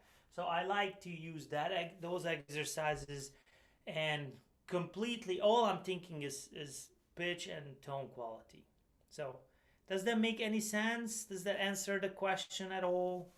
100%. I think bass trombone is a beast that, and I feel disrespectful to our bass trombonist that I have to cover for him in some cases, in the same way I wouldn't want him playing alto next week. But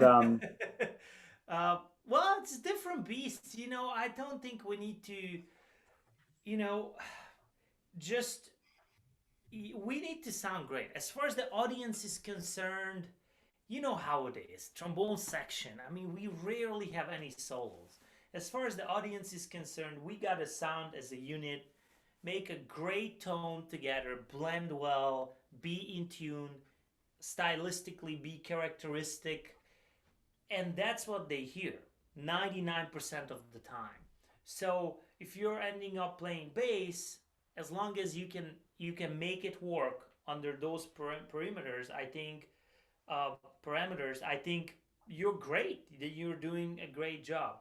You don't have to be a bass trombone player, I think, the so-called bass trombone player, to feel that you earned that spot to sit there and do it.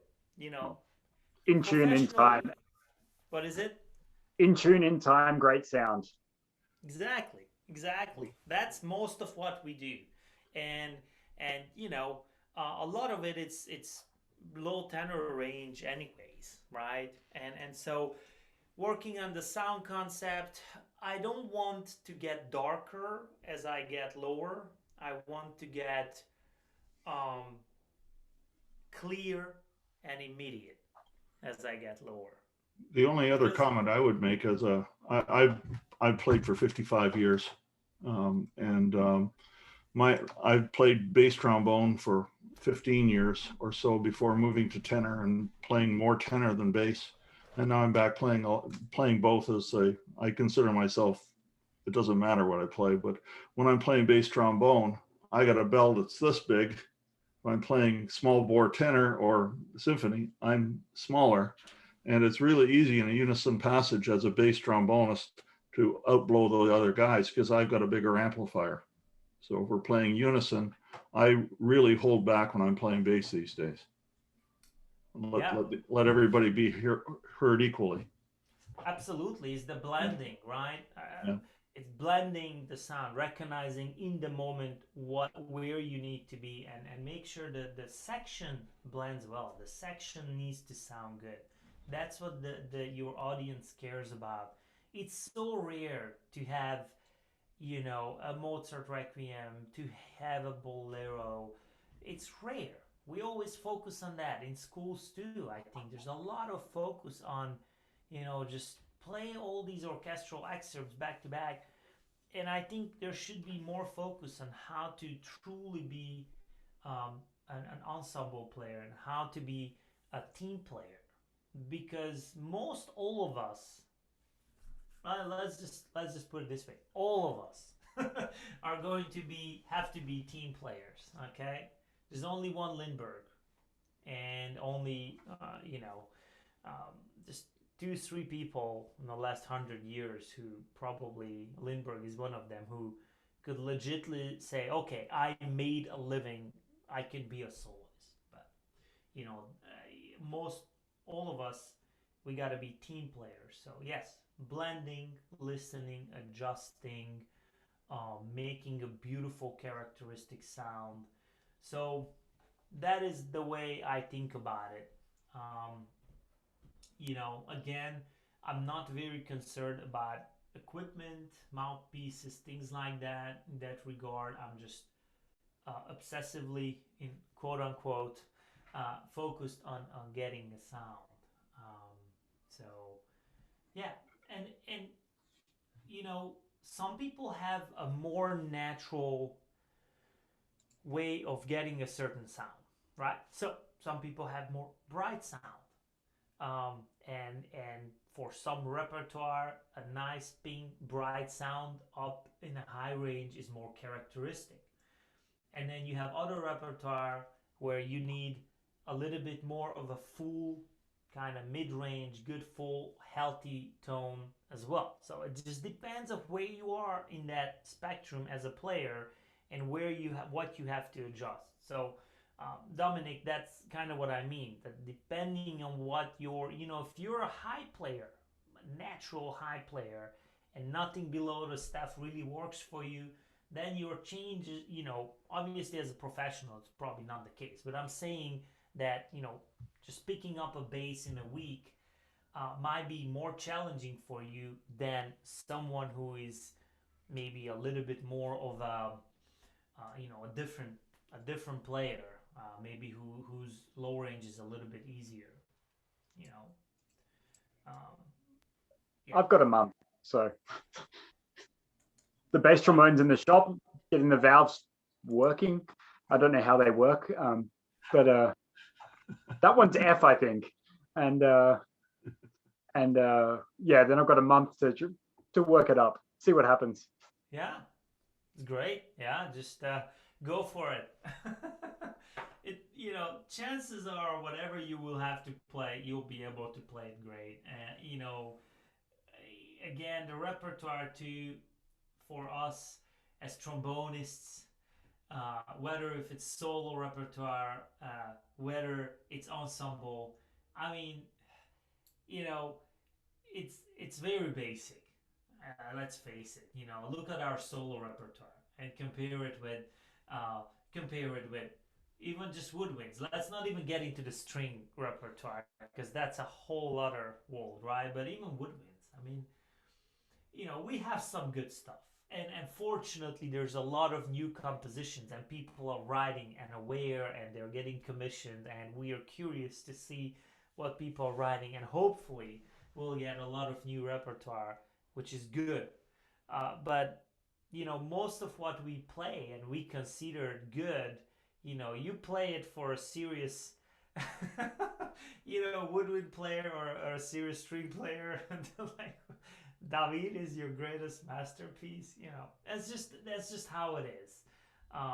So same in orchestra. You just sit there for weeks, and most of what you do is playing chords and playing. Either you're playing along with the percussion section or timpani, or just something percussive, or you play a couple chords. And we get all excited and we think we had the solo, but it's. So for the job itself, I think it's fairly easy in a way for a professional to make it work and sound good. Now if you want to record a solo CD next month on bass trombone, that's a whole other ball game. I think. All right.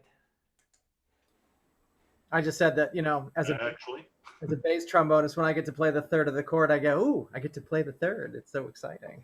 Hopefully the tuba player knows how to do that. That's great. Yeah, that's right. If the tuba player has a tuner on his stand, you're in trouble. Or the second trombonist puts this, sometimes the motion too, it's very, very, like confident, like, here is how it's going to go today. I'm like, oh boy, this is going to be a long rehearsal. If you're freelancing and you just happen to get a call. It's too bad that Dave has to teach lessons, so he had to leave a little earlier. But he's a freelancer, kind of all over that region.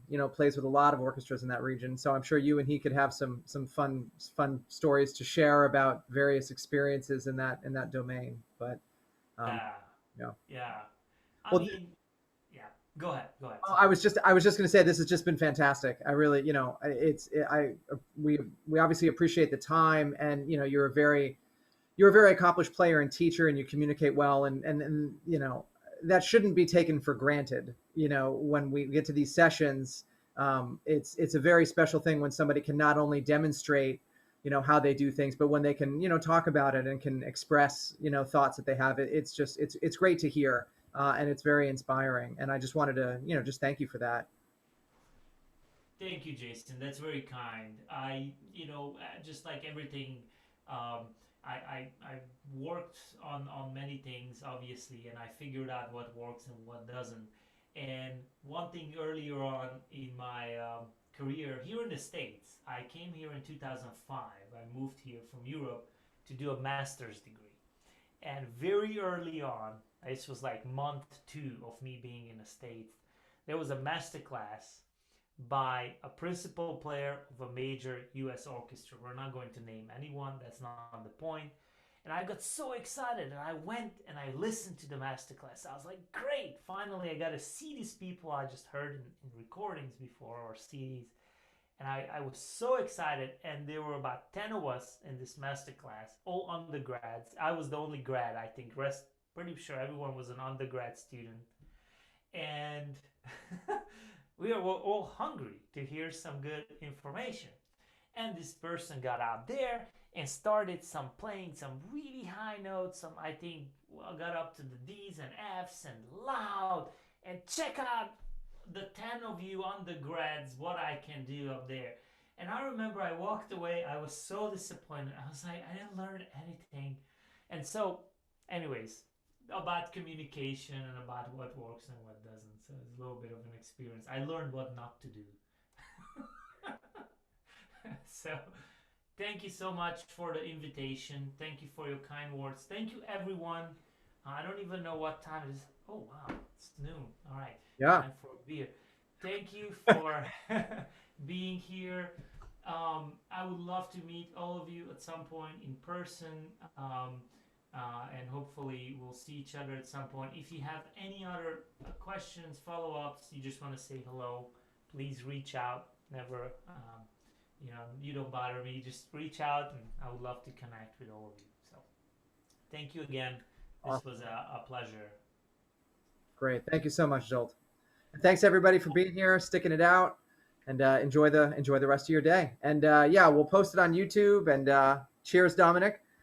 Beating me to it. It's not quite lunchtime here yet, so I'm gonna hold beer o'clock in the UK, I guess. Yeah, it's 6 p.m. here. I don't know whether I'm gonna go beer or wine now. fair enough. Yeah, we can start with beer and then switch to wine later. I mean, or whichever. But shoot me a message, Dominic. I'm curious how your bass trombone gig went. I'm curious.